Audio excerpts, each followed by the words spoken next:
ಇರೋದೊಂದು ಜೀರ್ಣ, ಹಿಂದೇನಾಯ್ತು ನೆನ್ಪಿಲ್ಲ, ಮುಂದೇನಾಗುತ್ತೋ ಗೊತ್ತಿಲ್ಲ. ನಾವೇನ್ ತಿಂತೀವಿ, ಎಲ್ ಮಲಗ್ತೀವಿ ಎಲ್ಲ ಬರೆದ್ಬಿಟ್ಟಿದ್ದಾನೆ. ವಿಧಿ ನಮ್ದೇನಿಲ್ಲ. Hello guys, good evening. Another day, another log. So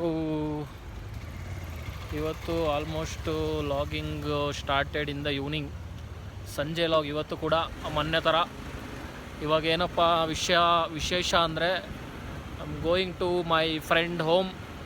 ನಮ್ಮ ಫ್ರೆಂಡ್ ಮನೆಗೆ ಹೋಗಬೇಕು. ಅಲ್ಲೊಂದು ಅಸೈನ್ಮೆಂಟ್ ಇದೆ. ಏನು ಅಸೈನ್ಮೆಂಟ್ ಅಂದರೆ, ನಾಳೆ ಅವ್ರ ಅಣ್ಣ ನವೀನನ ಬರ್ಡೇ, ನವೀನ್ ಶೆಟ್ಟಿ ಅವ್ರದ್ದು. ಸೊ ಕುಬಾರ್ ಊದಬೇಕು, ಪುಗ್ಗ ಊದಬೇಕು. ನಮ್ಮ ಕಡೆ ಪುಗ್ಗ ಅಂತಾರೆ. ಸ್ವಲ್ಪ ಹಿಂಗೆ ನೋಡು, ಅದ್ಯಾಕೆ ಹಿಂಗೆ ನೋಡ್ತೀಯ? ನಾರ್ತ್ ಕರ್ನಾಟಕದಲ್ಲಿ ಈ ಕಡೆ ಪುಗ್ಗ, ಮತ್ತೇನಂತಾರೆ ಈ ಕಡೆ ಬಲೂನ್ ಅಂತಾರೆ, ಪಿ ಅಂತಾರೆ ಒಬ್ಬರು. ಸೊ ಬಲೂನ್ನ ಊದಬೇಕು. ಹೋಗಿ ಬಲೂನ್ ಊದಿ ಆಮೇಲೆ ನೋಡಿ. ಫ್ರೆಂಡ್ಸ್, ಅಣ್ಣನ ಬರ್ಡೇಗೆ ನೋಡಿ ಎಷ್ಟು ಕಷ್ಟಪಡ್ತೀನಿ ತಮ್ಮ. ಈ ಥರ ತಮ್ಮನ ಪಡೆಯಕ್ಕೆ ನವೀನಿಗೆ ಎಷ್ಟಿದೆ ಏನಂತಾರೆ ಪುಣ್ಯ ಮಾಡಿದ್ದ. 7 ಜನ್ಮದ ಪುಣ್ಯ ಮಾಡಿ. ಎಷ್ಟು ಜನ್ಮದ್ದು? 7 ಜನ್ಮ ಪುಣ್ಯ ಮಾಡಿದ್ರೆ ತಂಗಿ ಬರ್ತಿದ್ಲು, ತಮ್ಮ ಅಲ್ಲ.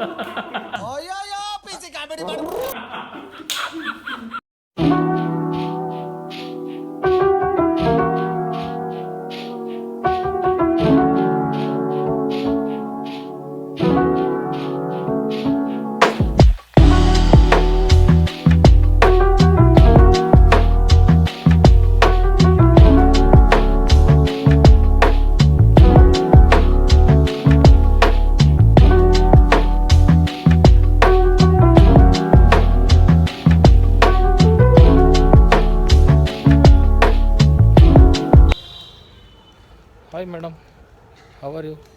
How was your experience yesterday? ಫ್ಯಾಂಟಾಸ್ಟಿಕ್ಕು, ಮಾರ್ವಲೆಸ್ಸಾ? ನೀವು ಏನಂತ ಹೇಳೋಕ್ಕೆ ಇಷ್ಟಪಡ್ತೀರಾ ಈ ಸಂತೋಷದ ಸಮಯದಲ್ಲಿ? ಕಪ್ಪು ಚುಕ್ಕೆ ಇಲ್ಲದೆ ಕಪ್ ನಮ್ದಾಯ್ತು. ಆಮೇಲೆ ಓಕೆ ಫ್ರೆಂಡ್ಸ್, ಇಷ್ಟು ಹೇಳೋಕ್ಕೆ ಇಷ್ಟಪಡ್ತೀನಿ. ಧನ್ಯವಾದಗಳು. ಮಧ್ಯಾಹ್ನನೇ ಸಾರು ಮಾಡಿದ್ದಾನೆ. ಏನು ಸಾರು ಪುನಿ?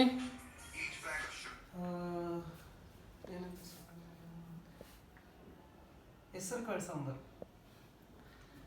ಕಾಳು ಸಾಂಬಾರು ಸಾರು ಮಾಡಿದ್ದ. ಇವಾಗ ಅನ್ನ ಒಂದು 450 kg ಅನ್ನ ತಿಂದಿದ್ವಿ. ಇವಾಗ ಇನ್ನೊಂದು 550 kg ಅನ್ನ ತಿಂದು ಮಲಗ್ತೀವಿ. ಹೆಸರು ಕಾಳು ಸಾರು. ಸೊ ಅಷ್ಟೇ, ಹೋಗಿ ವಾಕ್ ಮಾಡ್ಕೊಂಡು ಬಂದಿದ್ದು. ಸೊ ಇವತ್ತಿನ ಲಾಗ್ ಇಲ್ಲಿಗೆ ಮುಗಿಸ್ತಾ ಇದ್ದೀನಿ. ಇವತ್ತೇನು ಜಾಸ್ತಿ ಲಾಗ್ ಮಾಡೋಕ್ಕಾಗಿಲ್ಲ. ಬಟ್ ಸಂಜೆ ವಿಧಾನಸೌಧ ಹೋಗೋಣ ಅಂದ್ಕೊಂಡಿದ್ದೆ RCB ಟೀಮ್ ನೋಡೋಕ್ಕೆ. ಬಟ್ ನ್ಯೂಸ್ ಎಲ್ಲ ಬರೀ ಬ್ಯಾಡ್ ನ್ಯೂಸ್ ನೋಡಿ ಹೋಗೋ ಮೂಡೇ ಹೊಟ್ಟಾಯಿತು. ಸೊ ಈ ಲಾಗ್ ಇಲ್ಲಿಗೆ ಮುಗಿಸ್ತೀನಿ. ಇಲ್ಲಿ ತನಕ ಲಾಗ್ನ ನೋಡಿದರೆ ಲೈಕ್ ಮಾಡಿ, ಶೇರ್ ಮಾಡಿ, ಸಬ್ಸ್ಕ್ರೈಬ್ ಮಾಡಿ. ಆ್ಯಂಡ್ ನಮ್ಮ ನವೀನ್ ಶೆಟ್ಟಿಗೆ ವಿಶ್ ಮಾಡಿ. ನವೀನ್ ಶೆಟ್ಟಿ ಫ್ರೆಂಡ್ಸ್ ಯಾರು ನೋಡ್ತೀರಾ, ನಮ್ಮ ನವೀನ್ ಶೆಟ್ಟಿ ವಿಶ್ ಮಾಡಿ. ಸೊ ಈ ಲಾಗ್ ಇಲ್ಲಿಗೆ ಮುಗಿಸ್ತೀನಿ. Thank you, good night.